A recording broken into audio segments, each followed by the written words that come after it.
Hello, welcome to Transition Clarity and another authentic conversation. This will be episode 30. We're having so much fun and we'll keep on going. Today, our guest is Patricia Smith. She's born to help and she is here to help us with our voice to able to speak better, share with the world, and transform how we speak. With that, I want to welcome Patricia to the show.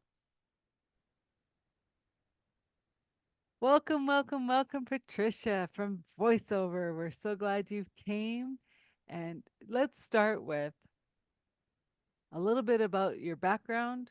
How did you become a voiceover coach, doing voiceovers, being that voice that now has just, for me, given me a live person to understand that they're actually live people, that when you have to press one for so and so and press two for this, they're live people. I always thought it was just generated. Well, thank you, Adele. I'm happy to be with you today. This will be fun. I think one story that resonates with a lot of people is the Wizard of Oz movie. A lot of us saw that movie and they heard this big booming voice, and all of a sudden, behind the curtain, there's a person. So, in many parts of our lives, we have these voices who guide us here, there, and yon. And frequently, there is a live person behind there. And yes, telephone answering is one service. Radio, we've grown up with radio, people talking to us now in the car more so. But our parents, our grandparents would huddle around the big box in the living room and hear messages from the president or from other leaders, and that's how they got the news of the world, was through the radio. And now we have television, and now we have computers in our hands, and we gather a lot of information there. So use of the voice has been in play for a long time. Now, for me, I am the third of 6 children, and so maybe I needed to have my voice heard by being able to project and get people's attention. So I really didn't think about just working with my voice until I retired, but my work was as the communications officer. So whenever we had a message from my employer, I was the Mhm. one who took it to the media, to the community, sometimes even to staff. So I was the paid spokesperson. You hear Mhm. about that all the time, the paid spokesperson. So then, of course, I was speaking to another live body at the Yeah. moment, maybe at a news conference or something like that. And of course, behind that, I was always researching and writing to create information to send out to print media.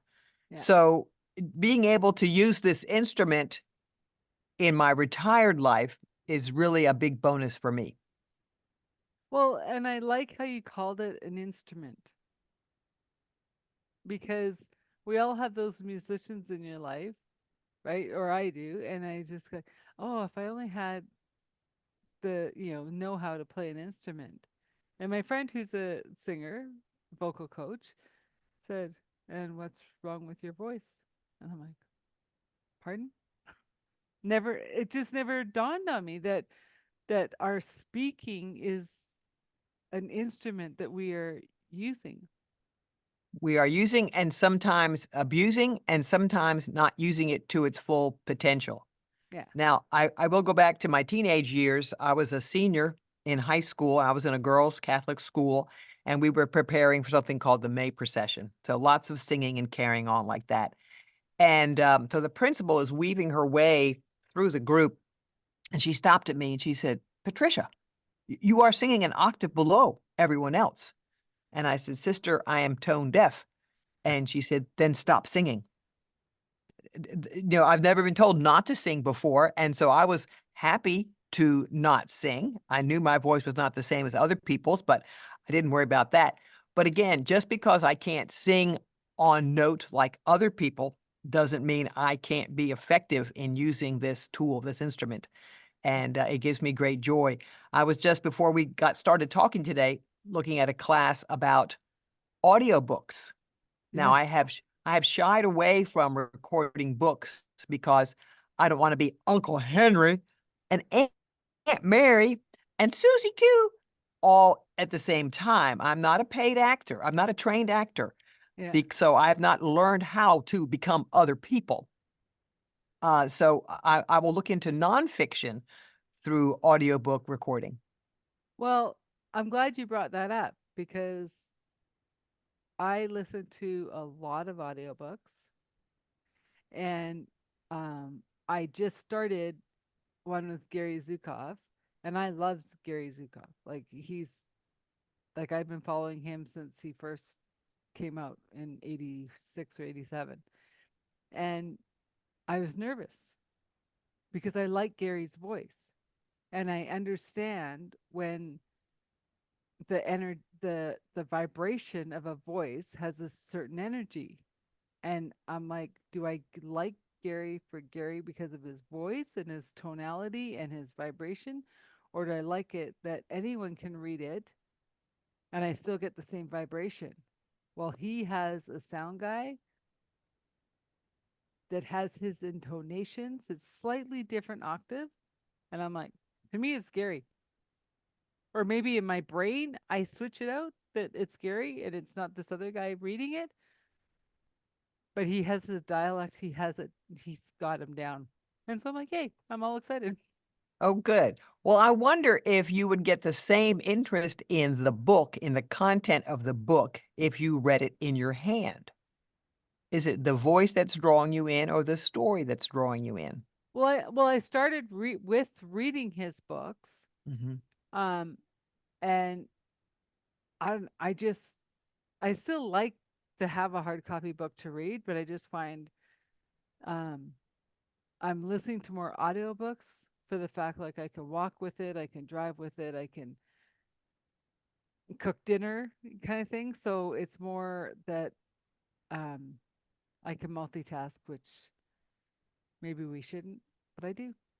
Well, the authors are glad to get their story in front of you Yeah, one way or the other, and you can always yeah, go back to the hard copy and yeah, review sections to enjoy them even more deeply, perhaps. yeah, Because for me, when the sound goes, I don't always stay with it. I'm ready to absorb something else. yeah. And so it's an exercise. I commend you for learning that way, to enjoying that way and holding it steady. Well, and that's true in the fact that learning that way, like reading is not my style. Like that was evident from grade 3 on, right? And so even in class, like, well, read this chapter, and I took a school bus, right, to school, and I had 6 other people in my grade, Wow. right? It's a small town. Well, no, we all bussed in like an hour out, but my grade, my bus had a lot of us the same age, and so I'd be like, okay, Brainiacs, what are we reading? They'd speed read it, and we'd discuss it on our bus ride. I never read a chapter Oh, heavens. because Wow. I learn by listening, right? Words are just they're nice. Like, are they sinking in? Not really. They are when I do crosswords because I learn. What See, does that word mean? that is so important for Yeah, people, and I'll be more specific, taxpayers to know that people learn differently. So it's yeah, all great to have Mrs. Carruthers at the front of the room rolling through the curriculum, but if the student is not absorbing the curriculum because they're made differently, yeah. then what is our responsibility as the community who believes that education makes a strong community? Education can make a strong community, but we don't all learn different. We learn differently, and truly, I don't know where I would be if I didn't have an hour, well, 2 hours every day with way Coming and smarter going. people. Like we I'm weren't glad that like we weren't even in the same class, but we tended to like within the same week do the same material. Like that's where roll out the curriculum, and I'd be like, I don't get what they're saying. Oh, it's like this. I go, got it. And then when I went back to university as an adult, I was scared because I'm like, all I hear about university is you got to be able to digest a ton of textbooks. And I'm like, well, okay, I'll see what I can do because I was working full time, going to school at night and weekends, and it was all discussions and role yay. play. And I'm like, I love adult learning. This university I can do. Like, right? Wow. So Good, good. finally, a school that understood I learned differently. Excellent, And excellent. so this is where it comes down to the like the voice about you don't want to be different characters. You want to use your voice for you.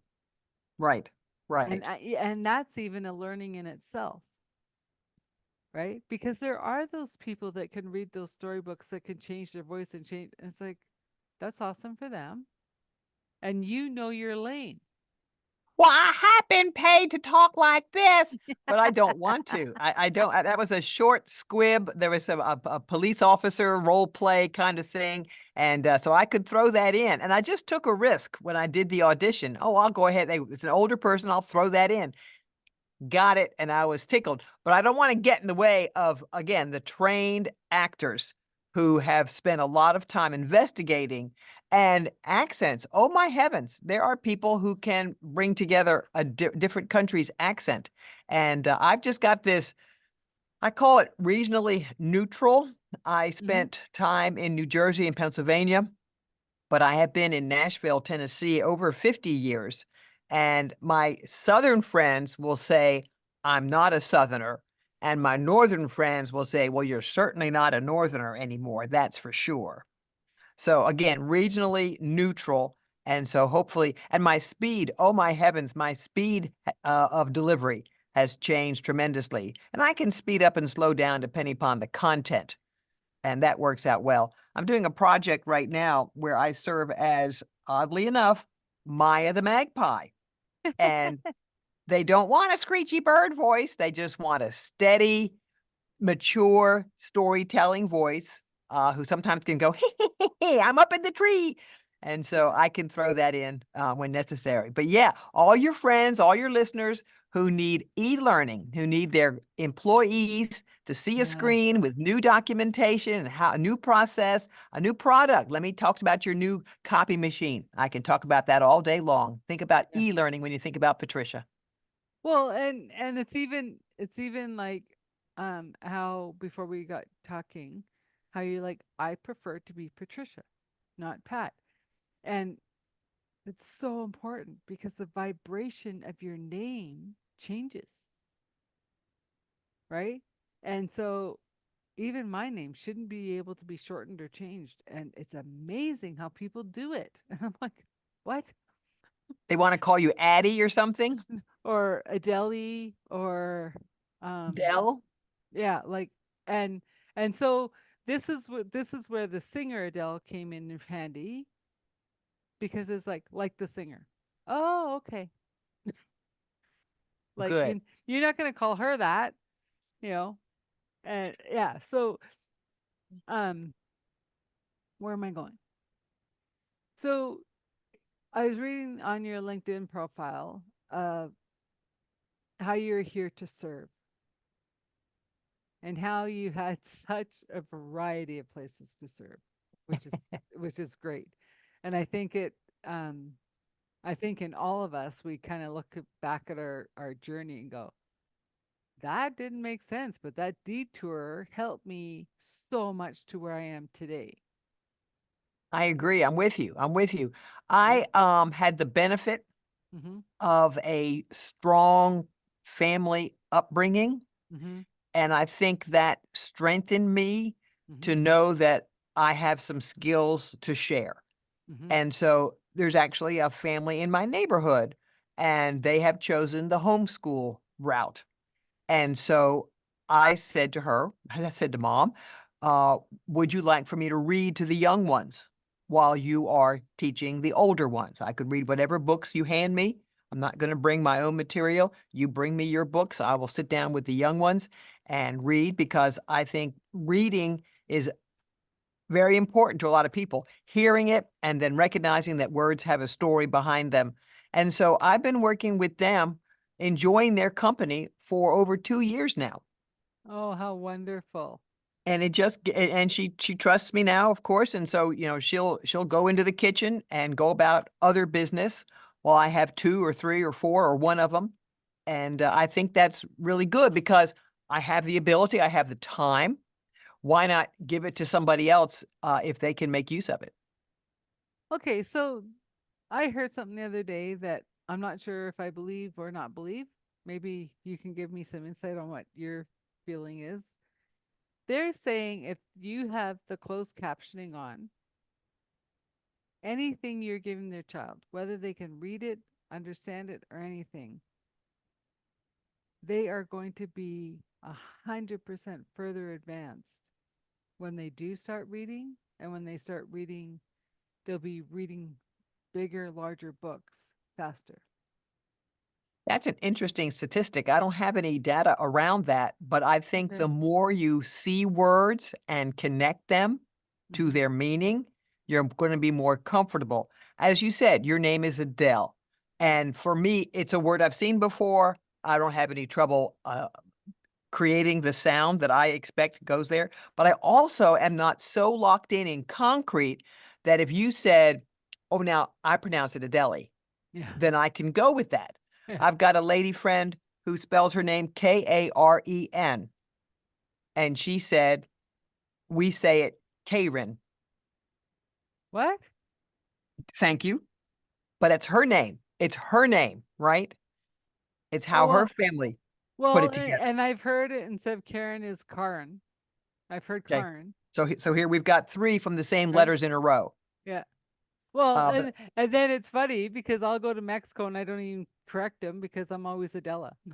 Okay, okay. right? Because that's the way they say Adele. So I'm like, whatever. Right. And then I used to always say, just don't call me late for dinner. I don't care what you call me. Exactly. Very good. That's a good phrase always. Right? Yeah, so our words are important everywhere and how we use our words. And that's important in respect. Respect. Using the words, using the name. So I did change in my professional career when I changed industries from affordable housing Hmm. to the American Red Cross. I Okay. thought, ooh, I'm going to have different audiences. I can go ahead and become Patricia instead of my childhood name of Pat. Because on the phone, not so much face to face, but on the phone, I would be confused for a man a lot. I have a deeper voice than some people, than some women. And so I thought, oh, I'll just use my whole name. I'll use Patricia. And so even on the phone, right away, people should recognize that as a female. Yeah. Not that I can't conduct business, Yeah. pretending to be a man, whatever. But it was fun for me and just a good chance to use the whole name that my parents gave me so many years ago. Well, and that brings up a point too, right? Because I had a friend, her name was Carissa, and her mom called her Carrie. And so when I got brought into the mix, one I met Carissa. We were in another group, and everyone's talking about Carrie. It probably took me a month to figure out they're talking about the same person. Sure, sure. Sure, And sure. I actually had to say, "Wait a minute, are you talking about like who are you talking about?" And then they all laughed. And so one day she phoned her mom and she says, "You're probably not going to like this, but Carrie doesn't live here. You gave me Carissa. This is my given name. Please use it." Her mom had a hard time with that. She goes, "If you wanted to Oh. call me Carrie, you should have named me Carrie." Well, we have a daughter named Elizabeth, and as she moved through school, she took on Liz. Mhm. And so at some point I said to her, "Do you want me to call you Liz?" She said, "No, no. For you, you need to call me Elizabeth." And I said, "Okay." So I have this disconnect when I'm with her friends, and we work it out. But that's what she prefers, so I can deal with that. Well, and it's funny because when I was younger, I didn't talk right until like 3, 4, and so when I did start talking, I couldn't say Debbie. So I used to call her D. To this day, all my friends call her D. Because especially when she was born, there were so many Karens and Debbies. Like everybody was Debbie or Karen, right? And so it was just like, I'm just leaving it at D because I can't even call you Debbie and you'll listen. But if Sure, I call it sure. D, she turns around. Turns around. Good. Yeah. So service is very important to me. We were raised in the Catholic Church. I'm an active Hmm. Catholic, and that's, imbued in everything we do. But it's just easy because we all of us have needs. Um, whether somebody needs me to pick up something at the grocery store. They've already been to the grocery this week. They don't want to go back to the grocery. I'm going. Let me go ahead and get you that gallon of apple juice that you want. Yeah. And why is that an interference in my life? Why can't I be open to helping somebody? And I said to the kids, we moved into a new construction neighborhood 30 years ago, and I always brought something to the new house. So the new family coming in, I would bring them brownies or cookies or fruit or, Yeah. something. Hey, glad you're here. This is my phone number. Yeah. And finally, when the kids were old enough to understand, I said, it's like putting money in the bank. If I need them, isn't it better that I have given them something already? I won't be a stranger calling and saying, my dog is loose. Will you look in your backyard for my dog? Yeah. So I think that has value. And I think it's really strengthening for communities to know everybody on your block and maybe So, beyond. do you find we've lost that in our busyness of life? I think that, yes, I Okay. think that my little neighborhood might be different in that we try to know people better, though we do have a little directory and not everybody puts their name and phone number in it. And again, as an adult, I have to respect that, Yeah. though I give them mine Hmm. in case they want to use it. Yeah. Well, and I know like some neighborhoods used to have block parties, Yes. right? And they'd close off the street and you're welcome and whatever. And even I find that's gone. And Well, it's when like is Canada Day? Is there a Canada Day? July 1st. Okay, good, good. So on July 4, in our little neighborhood in America, the children of whatever age will dress up their persons, dress up their vehicle, whether it's a wagon they're being pulled in or a bicycle that they're riding. They will dress it up in red, white, and blue. Yeah. We'll meet at the flagpole Yeah. and we will traverse to the pool. And I will be passing out popsicles when they get there. Oh, fun. And then there'll Fun. be music around the pool. So yes, that's a community. It's yes, there's some planning that has to happen. There's some Yeah. purchasing that has to happen, but it gives a sense of, oh, you've got a 5-year-old too. Yo, I've got an 8-year-old. And so there Yeah. could be play dates and more fun and carpools. Why not go ahead and have a carpool when you can? Yeah. Well, and I just find like when I'm walking and it's like schools letting out, like we have schools all around, but so many but people are being bused to special schools or it's like so kids don't even go to here at least school in their own neighborhood. Yeah. And Calgary is huge, one of the biggest homeschooling in North America, Wow. right? Because um we're a city of we tend to be on the younger side. Like so the average working age is like 37 to 40 and they don't want to be strapped to saying we have to go on holidays at this time with everybody else in the world, Okay. right? And then COVID actually helped the homeschooling Sure. because well if we're going to be online, we may as well do it from Timbuktu. And then even my friend was saying, am I being a bad parent? And I go, why? Well, we're skiing. And I go, he skis in the morning, he does homework in the afternoon. Done. Right. Right.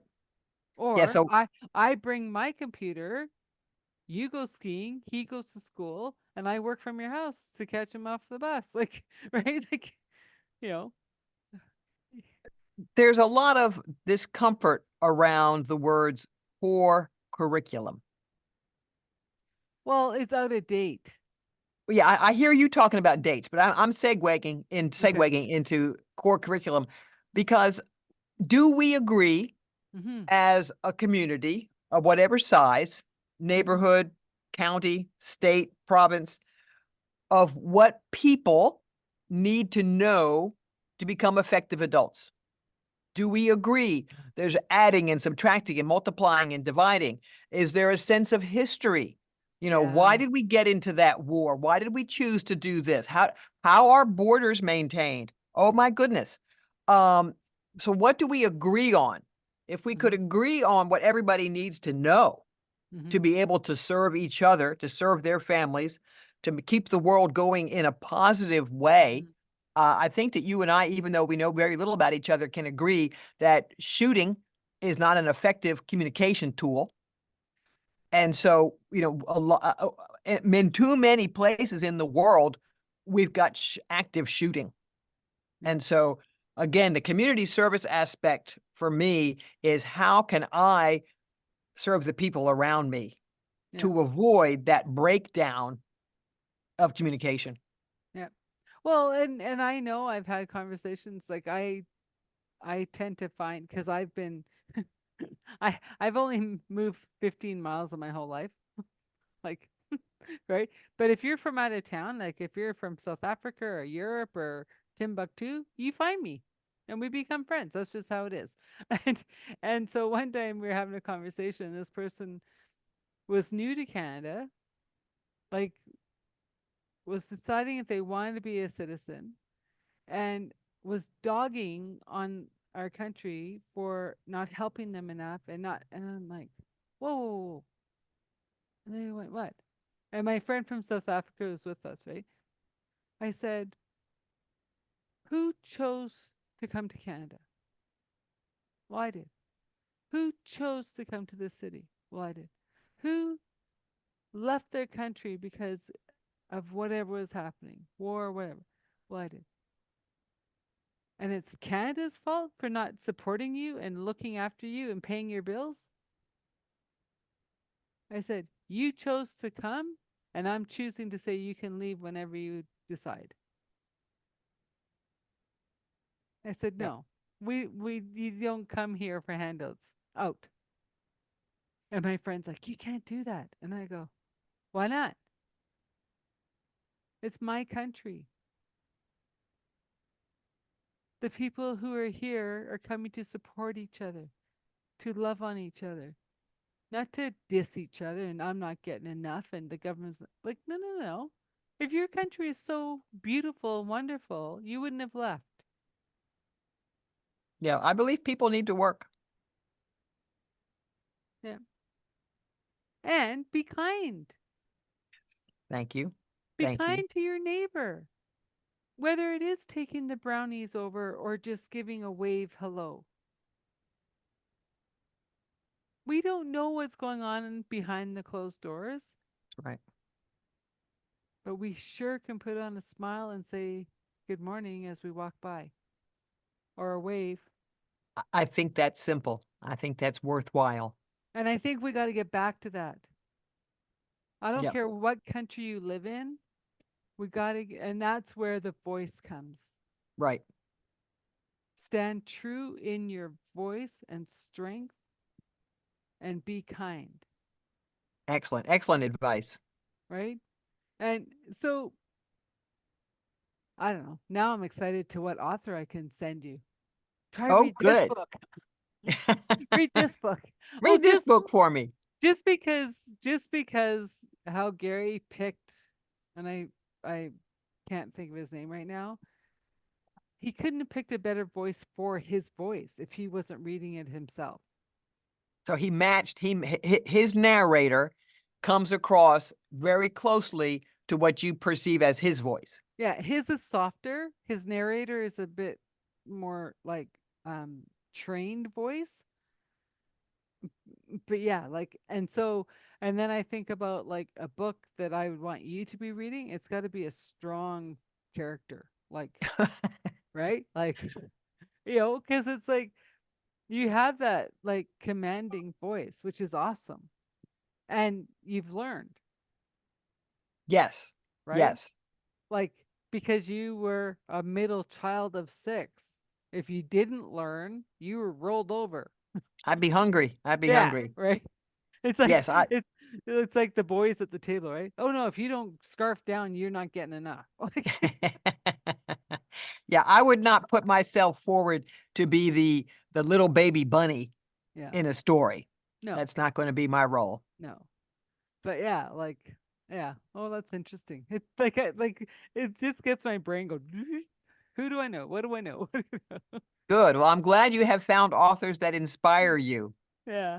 Well, like I said, right? I audiobook, I podcast, like something's always in my ears. Good. Um, Now, what draws you to Mexico? You said you've been to Mexico and they pronounce your name Adela. um, that's a funny story because my parents are from Guyana. And so every time you'd bring up like people are going to Mexico, going to Mexico. Well, my family goes, why would I want to go back to a third world country? That's where we left. And so I grew up with you don't go back to the third world country. So all my friends as adults were going to Mexico.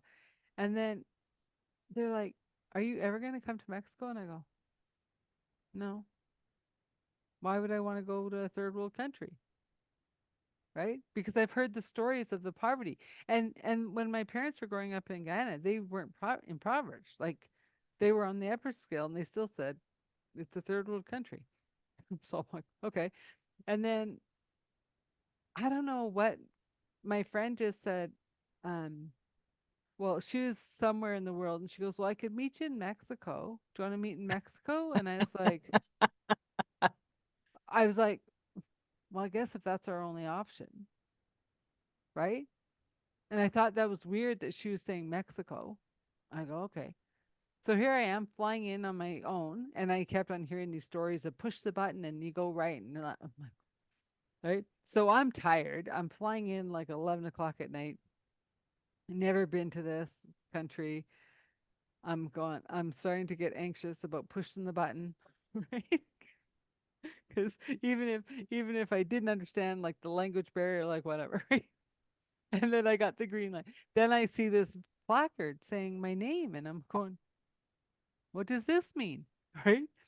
And so I go, okay. So I go with this guy. I'm trusting it, right? Calling in my intuition, trusting it.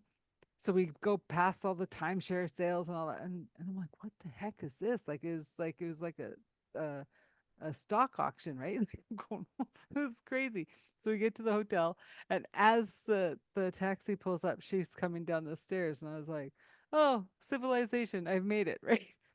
And Good job. she goes, "I hope you don't mind that I sent the car for you." And I go, "Mind? Are you joking? I'd still be at the airport." Like, going, first, how do you get through all the timeshare sales? How do you get and and yeah, so we just like I was going, world traveler, I am not. And thank you for being a world traveler and saving my bacon. 'Cause So is that your only trip away? no, no, no. Okay. I've traveled a lot, but that was my first time to Mexico, and it was my first time figuring it out. And luckily, I chose it with her because when I went down again alone, it was no big deal.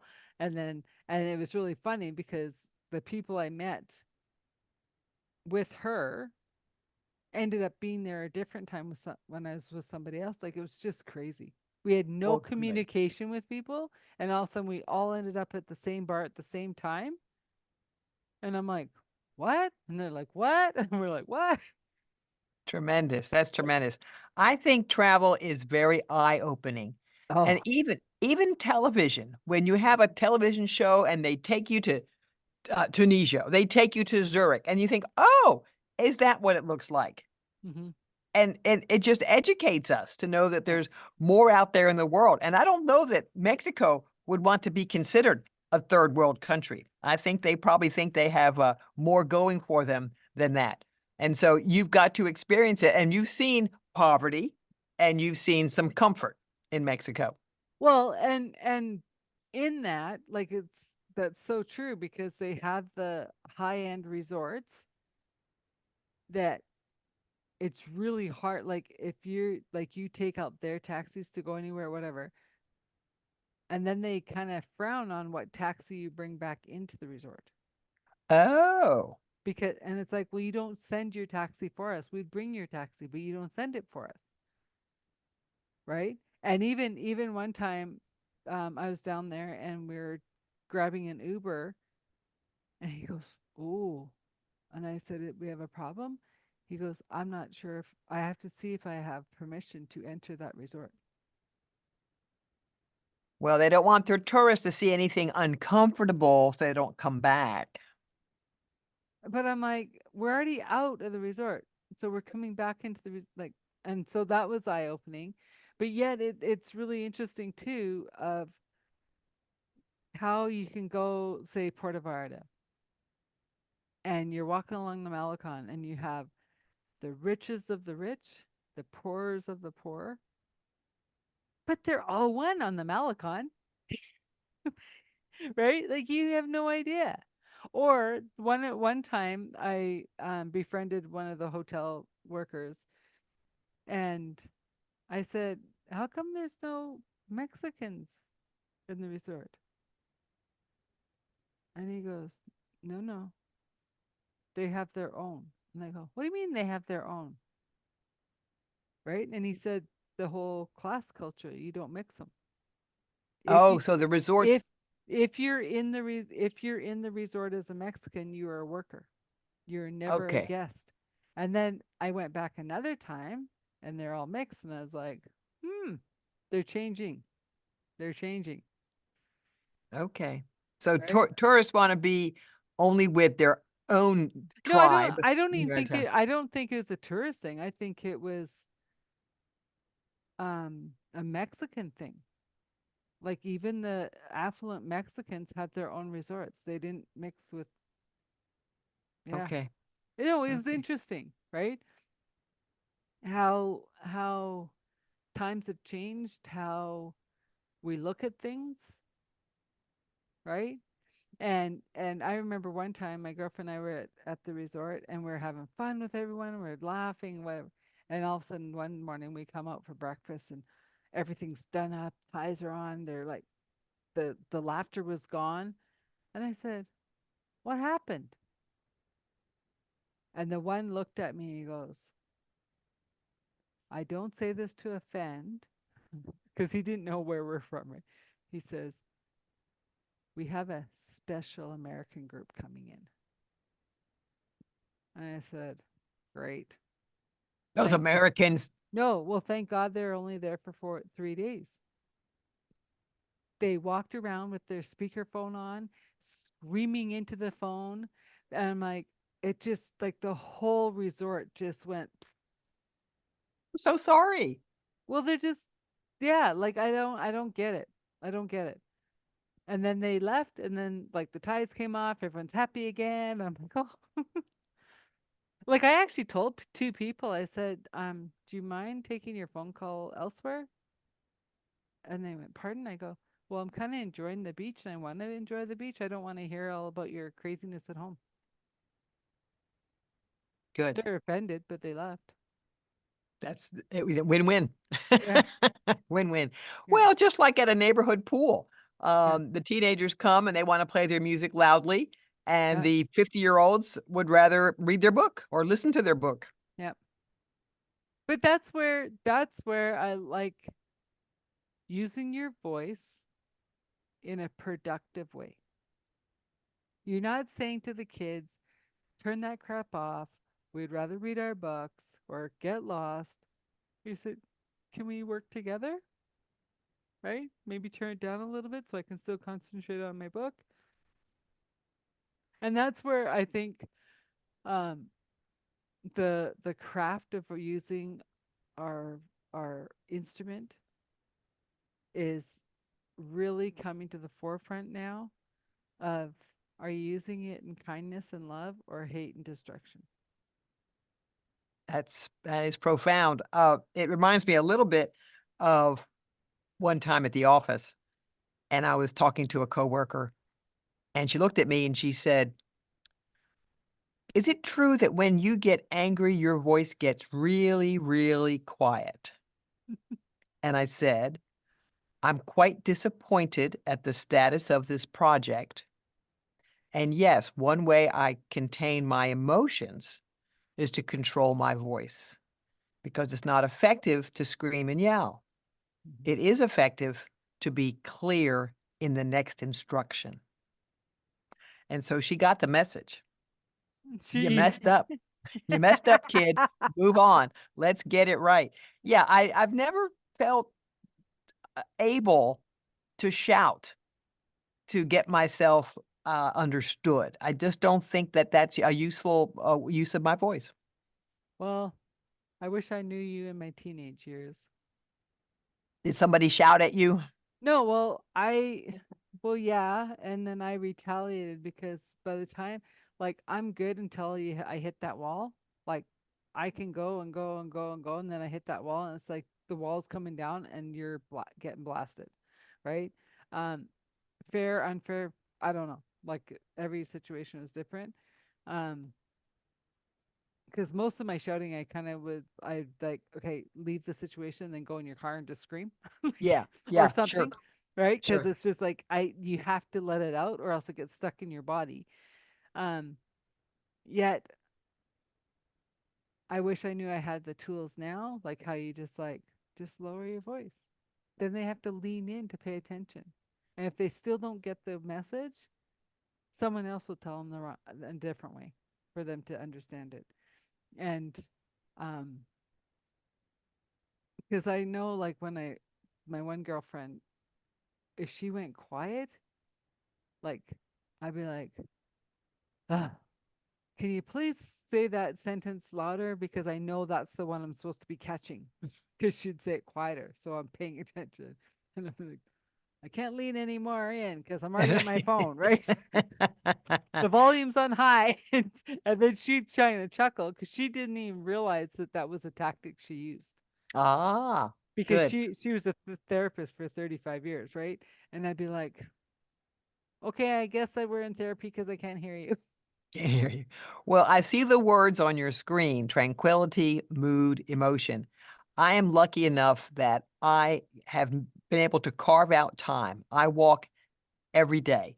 Me too. Either I walk in the neighborhood or I walk at the gym, and I walk alone. I would welcome company, but I don't need that. I am Yeah. out the door having my time because it really just centers me, Yeah. and I can put things in priority and go about my day. So yeah, I need that. I recognize that. I need that, and I need enough sleep. That's for sure.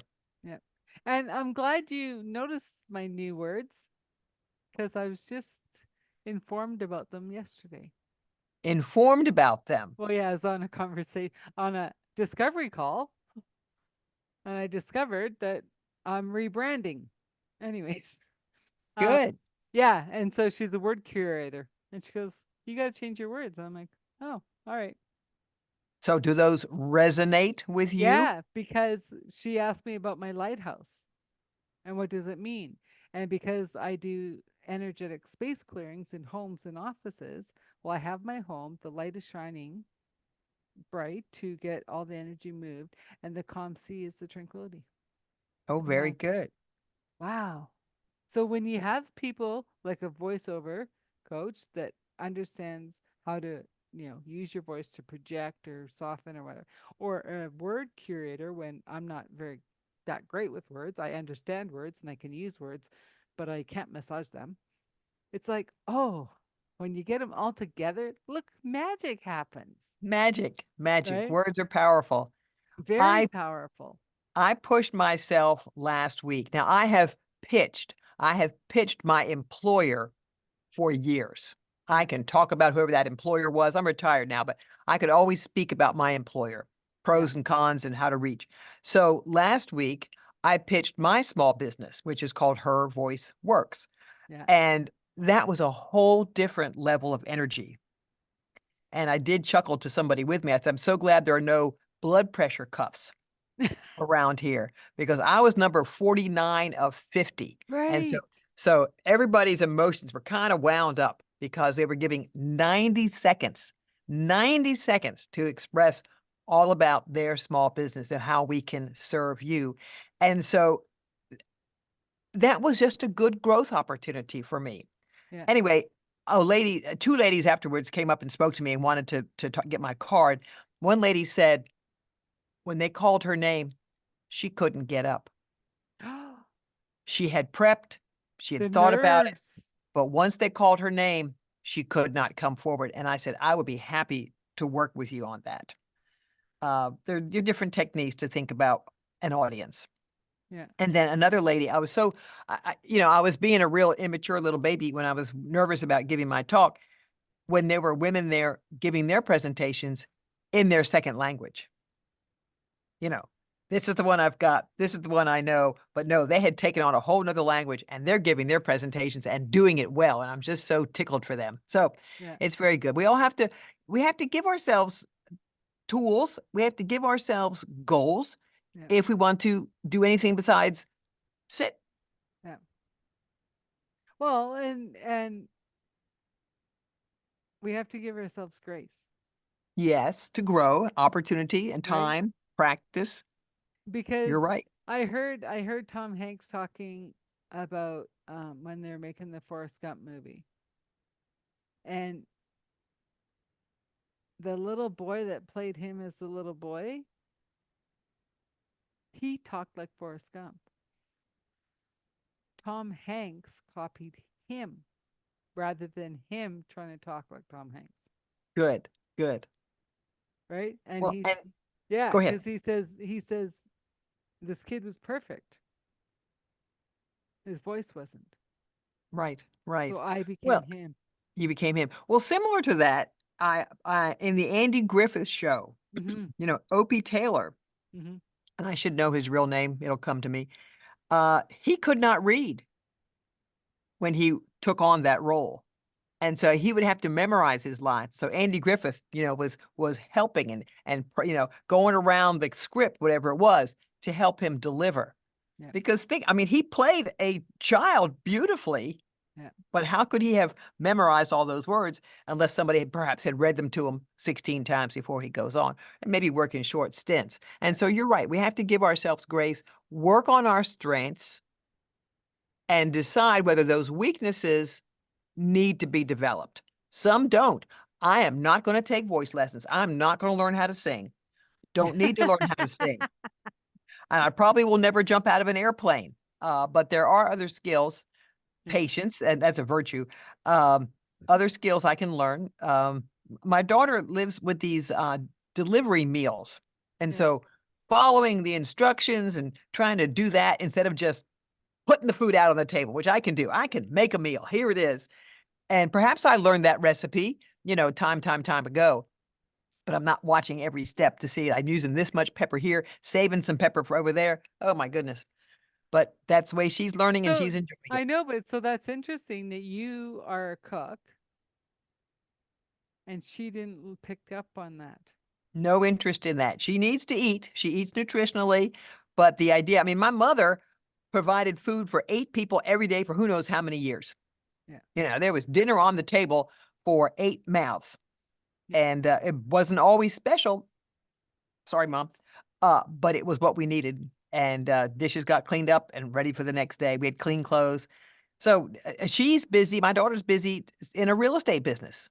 And so her focus is on taking care of those clients Mhm. and she'll find food. Whereas other people, that family meal kind of thing, that's the focus that person is making.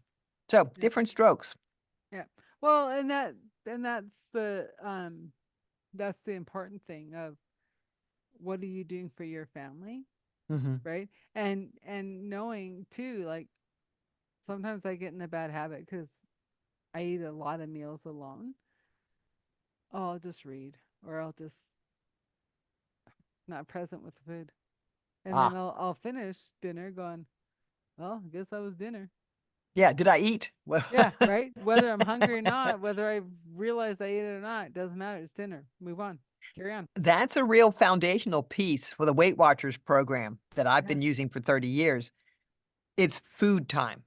Yeah. Yeah. Appreciate this. It's serving a purpose. Enjoy it and then go on. But Well, and it, it's true because um, I've had my own weight journey and being present with the food. And I also had a doctor who said to me, your brain doesn't tell your stomach food's coming for 20 minutes. So if you are done your meal that took you half an hour to cook, if you're finished eating in 10, you're still scrounging the kitchen for more food. So if your meal takes 15 minutes to make, you take 30 minutes to eat it. And I was like, 30 minutes? He goes, yeah, it's a lot of chewing. yep. intentional, Yeah. and not just in meals, in other activities. Um, and I said to my children one time, let me know if I need to put down the spoon when I'm, preparing a meal. That was just a metaphor. If I need to give you more attention than I'm giving, a half an ear, whole ear. And how many of us have not had a conversation where we'll repeat the last 3 words that somebody said as kind of a pretense that I'm paying attention to you, but really, shoo, shoo, I'm going someplace else altogether. Yeah. We used to go, Mom, you didn't hear a word we said. I did. And I go, no, you didn't, because you just Mm, answered wrong. yep, yep, you missed it. And it Well, was, yeah. this has been a great conversation, Adele. You've made me think about a lot of things. Well, that's good. Because we need our voice as our instrument, whether it is projecting our businesses, whether it's projecting our family values, whether it's just speaking among our family in conversation. The voice brings us back to presence. If it's squeaky, we're not in our body. If it's like scattery, you can't find the words, you're not in your body. So it's bringing it back to the vibration of who Nice. you are, right? And that's where in your example of the people coming in to do their pitch for 90 seconds in a different language, they have to be present. Mhm. Their native tongue, they probably couldn't do the pitch, right? So, as we close up, any final words that you want to say to the listeners? I would Obviously, if be they want voiceover, call you, but Sure, sure. If they need somebody to read their new employee onboarding or new training or a corporate narration about the history of their business, that would be super too. But if somebody just wants to call me up and say, how do I work on this? Or mhm. why am I afraid of this? Just go to my website, hervoiceworks.com, put a note on my LinkedIn page, Patricia M. Smith, VO. Send me an email, patriciam@hervoiceworks.com. Happy to chat because that's what I do. Well, it's been an honor having you on the show. And yeah, like when I first met you in networking, I'm like, whoa, she has a powerful voice. I like it just like, whoa, right? And yeah, so look forward to the next one. Thanks for Thank you, being a Adele. guest. You're great fun. Take good care. Thanks. What a delightful conversation with Patricia M. Smith. Like she said, drop her a line. She can help you with anything. Voiceover for your company. And who knows, maybe she might be the next voiceover for your beloved book. Everything will be in the show notes for contacting Patricia. And until next time.